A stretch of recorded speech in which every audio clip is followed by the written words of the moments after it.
Exam of করলে চান্সও miss. Day 3 of মেডিকেলে chance পেতে চাইলে যে ভুলগুলো করা যাবে না। আজকে যে ভুলটা নিয়ে কথা বলবো সেটা যদি এখনও স্টার্ট করে না থাকো তোমরা কয়েকদিনের মধ্যেই শুরু করে দিবা। সেটা কি? ডেইলি এক্সাম দেওয়া অফ করে দিবা। কারণ আমি ডেইলি এক্সামে নাম্বার কম পাচ্ছি, অমুক আমার থেকে বেশি পাচ্ছে, আমি তমুকের থেকে কম পাচ্ছি। যদি সত্যিই তোমার মেডিকেলে চান্স পাওয়ার ইচ্ছা থাকে, এই পরীক্ষা অফ করে দেওয়াটা এক কথায় একটা ক্রাইম। বিশ্বাস করো, তুমি ডেইলি এক্সামে কত পাচ্ছ, উইকলি এক্সামে কত পাচ্ছ, এটা ম্যাটারই করে না।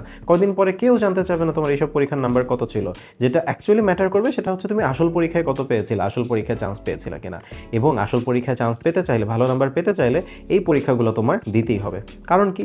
এই পরীক্ষাগুলো দেওয়ার মাধ্যমে আমরা বের করতে পারি যে আমার একটা চ্যাপ্টারের উইকনেস কোথায়, আমি পড়ার পরেও কোন জায়গাগুলোতে ভুল হচ্ছে।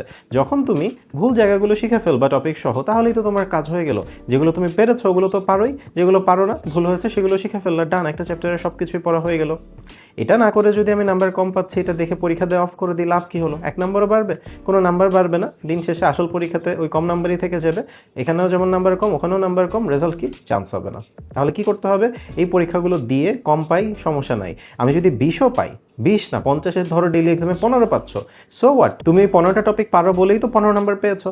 বাকি যে 30-35 পাও নাই, ওইগুলো এখন পড়ে ফেলো, তাহলেই তো হয়ে গেল। যদি একদিনে সবগুলো নাও পারো, কিছুটা পড়ো, বাকিটা পরে পড়ো, তাহলেও তো অ্যাটলিস্ট ওই উইকনেসগুলোকে স্ট্রেংথে কনভার্ট করে ফেলতে পারলা। এটাই তো আমাদের টার্গেট, তাই না? সো এক্সাম অফ করা যাবে না।